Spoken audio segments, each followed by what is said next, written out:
देवी दुर्गा ने दैत्यों के संहार के लिए कई अवतार लिए हैं।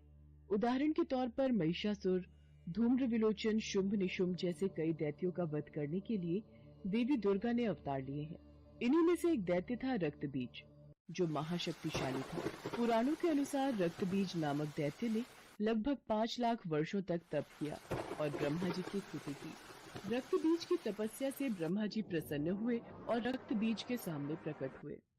मैं तुम्हारी तपस्या से प्रसन्न हूँ, कहो क्या चाहिए? ब्रह्मदेव, मुझे अमरता का वरदान दीजिए।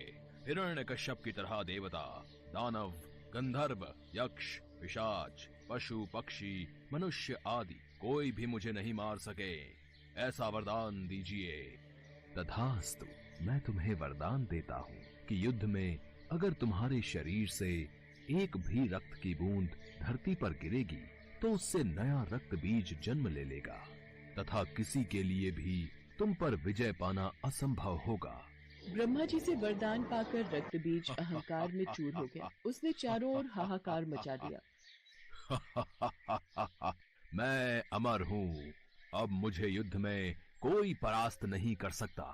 अब स्वर्ग लोक पर मेरा यानी असुरों का राज होगा। मैं इंद्र को चुनौती देता हूँ, अगर साहस है तो मेरे से युद्ध करे, नहीं तो स्वर्ग लोक से भागकर कहीं मुंह छिपाकर छुप जाए। क्या रक्तबीज ने देवताओं को युद्ध के लिए ललकारा है? हमें उससे युद्ध करना होगा। राक्षस और देवताओं में युद्ध होने लगा। वरदान मिलने के कारण रक्तबीज और भी शक्तिशाली हो गया था। ये देखकर इंद्र सहित सभी देवता घबरा गए। ब्रह्मा जी के वरदान स्वरूप रक्तबीज का संहार किसी पुरुष के हाथों नहीं हो सकता।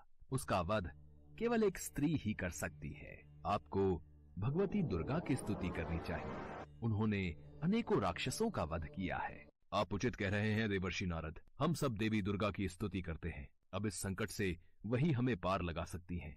और सभी देवता देवी दुर्गा का ध्यान करते हैं और देवी दुर्गा वहाँ प्रकट होती है। देवी भगवती, हमें रक्तबीज नामक राक्षस से मुक्ति केवल आप ही दिला सकती हैं। हमारी सहायता कीजिए माँ। आप सभी निश्चिंत रहिए, रक्तबीज नामक दैत्य का संहार अवश्य होगा। उसे उसके पापों का दंड अवश्य प्राप्त होगा। देवताओं को आश्वासन देकर माँ दुर्गा ने रक्तबीज को युद्ध के लिए ललकारा। तू एक साधारण अबला स्त्री मुझे युद्ध के लिए ललकार रही है। तू मेरा कुछ नहीं बिगाड़ पाएगी। रक्तबीज, अब तेरी मृत्यु निश्चित है। मेरे हाथों से तू नहीं बच पाएगा। अच्छा, तू मेरा वध करेगी? देखता हूँ ये कैसे संभव होता है। माँ दुर्गा और रक्तबीज के बीच युद्ध प्रारंभ हो जाता है। माँ दुर्गा के वार से रक्तबीज घायल होता तो रक्त की बूंद धरती पर गिरने से ढेरों रक्तबीज पैदा हो जाते। एक रक्तबीज मरता तो दूसरा सामने आ जाता। माँ दुर्गा उसके अंग काटती तो धरती पर रक्त की बूंदें गिरकर फिर से रक्तबीज सामने आ जाता। ये सब क्या हो रहा है? ये रक्तबीज मारा क्यों नहीं जा रहा? नारायण नारायण। माते, रक्तबीज का वध करने के लिए रक्तबीज के रक्त को पीना होगा ताकि वो धरती पर ना गिरे। ब्रह्मा जी के वरदान के अनुसार रक्तबीज का रक्त पृथ्वी पर गिरते ही अनेकों रक्तबीज पैदा हो जाएंगे। इसका संहार करने के लिए ऐसा कुछ करना होगा ताकि रक्तबीज का रक्त पृथ्वी पर ना गिरे। अच्छा, तो ये बात है। देवर्षि नारद, इसके लिए मुझे चंडिका को बुलाना होगा। देवी पार्वती को माँ काली का रूप धरना होगा ताकि वो इस दानव का रक्त पान कर सके। तत्पश्चात मैं इस राक्षस का संहार करूंगी। इसके लिए तो देवताओं को देवी पार्वती से विनती करनी होगी कि वो माँ काली का अवतार लेकर इस दानव का विनाश करें। सभी देवता माँ पार्वती का आह्वान करने लगे। देवी पार्वती देवताओं के समक्ष प्रकट हुई। देवी पार्वती, आपको काली रूप धरना होगा ताकि जब भी मैं इस राक्षस पर प्रहार करूं, आप इसका रक्त खप्पर में लेकर रक्तपान करो। आप चिंता मत करो देवी दुर्गा, मैं इस दानव के रक्त की एक बूंद भी धरती पर नहीं गिरने दूंगी। देखते ही देखते माँ पार्वती ने काली का रूप धर लिया, जिन्हें देख दानव तो क्या देवता भी थर थर कांपने लगे और उनके समक्ष हाथ जोड़े खड़े रहे। माँ काली ने दैत्यों का गिरता रक्त पीना शुरू कर दिया। इससे नया दैत्य उत्पन्न नहीं हो रहा था। माँ काली ने अपना मुंह विकराल कर लिया। उन्होंने कई राक्षसों को निगल लिया। माँ काली का क्रोध बढ़ता ही जा रहा था। सब दैत्य मारे जा चुके थे, केवल रक्तबीज का वध होना ही बाकी था। देवी दुर्गा की जय, देवी काली की जय। हे कालिके, रक्त बीज का वध तभी होगा जब इसके शरीर का सारा रक्त बाहर निकल जाएगा। आपको रक्त बीज के रक्त का रक्तपान करना होगा और ध्यान रहे कि रक्त बीज के रक्त की एक बूंद भी धरती पर ना गिरने पाए।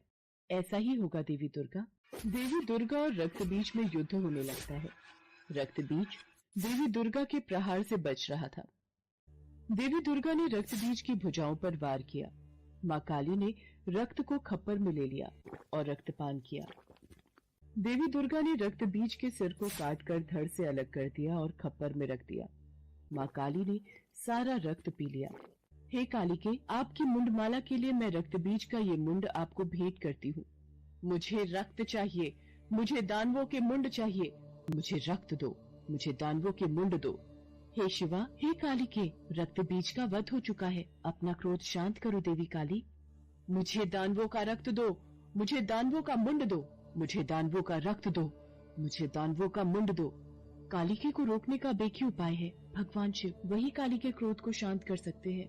देवाधिदेव महादेव, माँ काली का क्रोध बढ़ता ही जा रहा है। उन्हें रोका न गया तो उनके क्रोध से पूरी सृष्टि का विनाश हो जाएगा।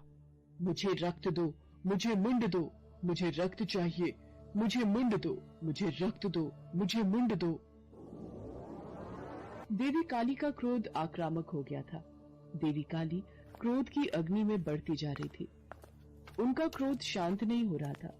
अचानक भगवान शिव धरती पर लेट जाते हैं और देवी काली का पैर उनके ऊपर पड़ जाता है और भगवान शिव को अपने चरणों में पड़ा देख देवी काली की जीभ बाहर आ जाती है और वो अपने वास्तविक रूप में आ जाते हैं। महादेव, आप मुझे क्षमा कीजिए, मैं